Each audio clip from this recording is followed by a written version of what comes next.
అంశాలైతే అంటే జనం వింటే ఏమనుకుంటారు, జనం చూస్తే ఏమనుకుంటారు, వాటి మీద కనీసమైనటువంటి అవగాహన కానీ స్పృహ కానీ ముఖ్యమంత్రి గారికి అసలు లేవు. పూర్తి స్థాయి జాతీయ రాజకీయాల పట్ల వారికి అవగాహన లేదు అనేది కూడా చాలా స్పష్టంగా కనిపిస్తుంది. ఆ వార్త మొత్తం చదివితే వారు మాట్లాడటమే మొదలుపెట్టి ఒక మాట అన్నారు తెలంగాణ స్టేట్ గురించి. బీజేపీ బీఆర్ఎస్ పార్టీకి 5 స్థానాల్లో గెలిచేటందుకు సుపారీ ఇచ్చిందట. సుపారీలు ఇచ్చే అలవాటు ఎవరికున్నది? దేశంలో కాంగ్రెస్ పార్టీ అధికారంలో ఉన్నప్పుడు, వాళ్ళ అధికారాన్ని కోల్పోయినప్పుడు పాకిస్తాన్కు సుపారీ ఇచ్చి భారతదేశంలో అల్లకల్లోలం చేయాలనుకున్నటువంటి పార్టీ కాంగ్రెస్ పార్టీ. సుపారీ ఇచ్చే అలవాటు ఉన్నది కాంగ్రెస్ పార్టీకి. తెలంగాణ రాష్ట్రంలో సుపారీలు ఇచ్చే అలవాటు ఎవరికున్నది?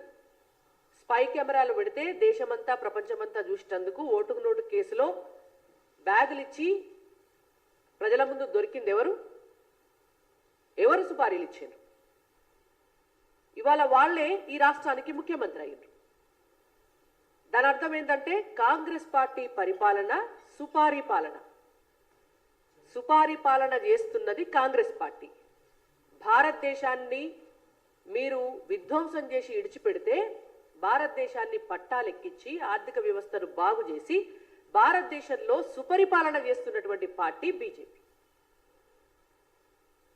సుపారీ పార్టీ కాంగ్రెస్ పార్టీ అయితే సుపరిపాలన చేసే పార్టీ బీజేపీ. అది దేశంలో చిన్న పిల్లగాన్ని అడిగినా చెప్తాడు. ఇంకా రేవంత్ రెడ్డి గారు ఆయన ఇచ్చిన సుపారీల సంగతి మర్చిపోయి బీజేపీ అట బీఆర్ఎస్ పార్టీకి సుపారీ ఇచ్చిందట. బీఆర్ఎస్ పార్టీని గారిడోడెవడు? బీఆర్ఎస్ పార్టీకి ఓట్లేయాలనుకునేటోళ్ళు ఎవరు?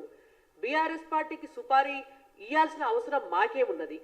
17 లోక్సభ స్థానాల్లో 12 పైచిలుకు స్థానాలు గెలవడానికి, ప్రజాశీర్వాదంతో గెలవడానికి ఈ 10 సంవత్సరాల కాలంలో 10 లక్షల కోట్ల రూపాయల నిధులు తీసుకొచ్చి ప్రతి తెలంగాణ బిడ్డకు కూడా లాభం చేయాలనేటువంటి విధంగా పరిపాలన చేస్తున్నటువంటిది మోడీ గారు. మాకు ఇక్కడ 4 ఎంపీ స్థానాలు ఉన్నా సరే తెలంగాణ రాష్ట్రంలో ఉన్నటువంటి ప్రతి మారుమూల గ్రామంలో కూడా మోడీ గారి పథకాలు ఇవాళ అమలు అవుతున్నాయి అంటే that is Bharatiya Janata party. కాబట్టి ఇంకొకటి చెప్పినారు ఏంటిదట అంటే ఈ సుపారీ పాలన విషయంలో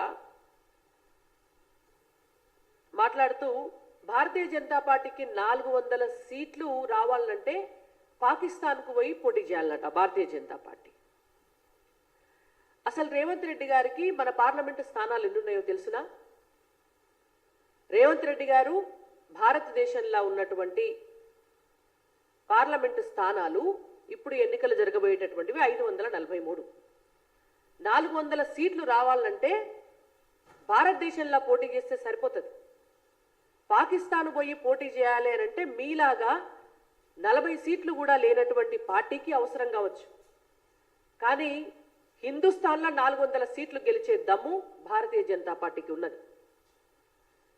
2 స్థానాల నుంచి ఇవాళ 303 స్థానాలకు వచ్చి 303 నుంచి 400 పైచిలుకు స్థానాలు గెలుచుకునే దిశగా భారతీయ జనతా పార్టీ పోతుంటే 60 ఏండ్ల పైచిలుకు భారతదేశాన్ని అప్రతిహితంగా పరిపాలించి ఇవాళ ఉనికిని కాపాడుకోలేనటువంటి నిరాశ నిస్పృహల్లోకి మీ కాంగ్రెస్ పార్టీ పోతుంది. అది మీ పార్టీకి భారతీయ జనతా పార్టీకి ఉన్నటువంటి తేడా. పాకిస్తాన్ మీద లెస్స ప్రేమ పుట్టుకొస్తుంది వీళ్లకు.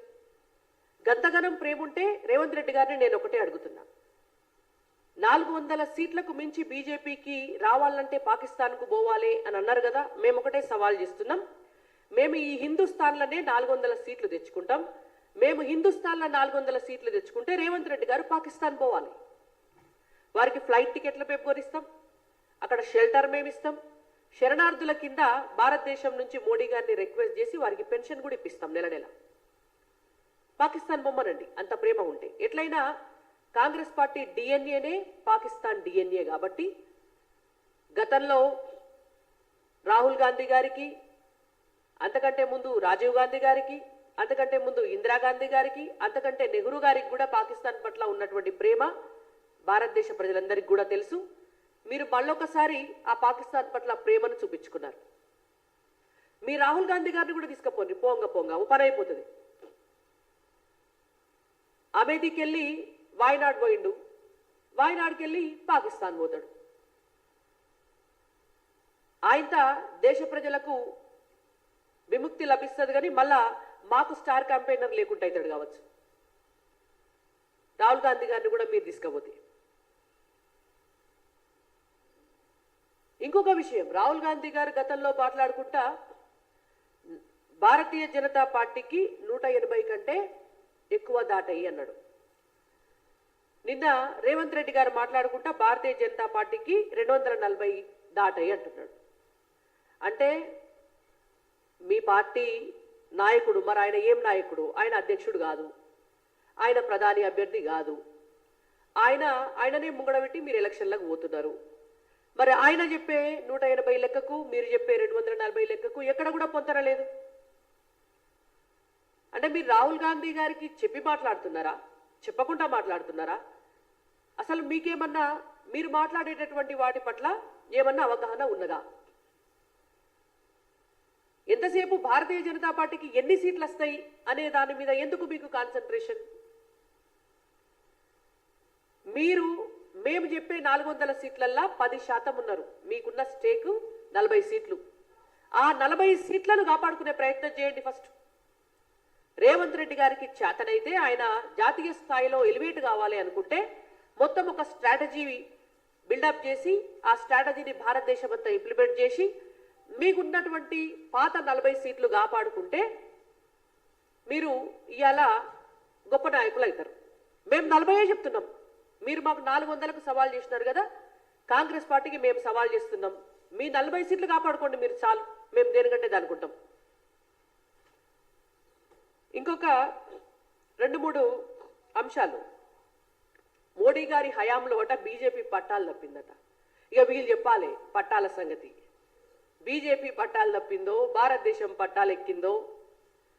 కాంగ్రెస్ పార్టీ హయాంలా 2G కుంభకోణం, బోఫోర్స్ కుంభకోణం, కామన్వెల్త్ కుంభకోణం, బొగ్గు కుంభకోణం, ఆదర్శ్ కుంభకోణం, హెలికాప్టర్ల కుంభకోణం, LIC కుంభకోణం, కాదేది స్కామ్కు అనర్హం అన్నన్ని స్కాములు చేసిండ్రు కాంగ్రెస్ పార్టీ వాళ్ళు. అటువంటి స్కాములు చేసి దేశాన్ని అధోగతి పాలు చేస్తే 2014లో భారతీయ జనతా పార్టీ అధికారంలోకి వచ్చిన తర్వాత మొట్టమొదటిసారి భారతదేశ చరిత్రలో భారతదేశ ఆర్థిక స్థితిగతుల పైన శ్వేతపత్రం రిలీజ్ చేసినటువంటి పార్టీ భారతీయ జనతా పార్టీ.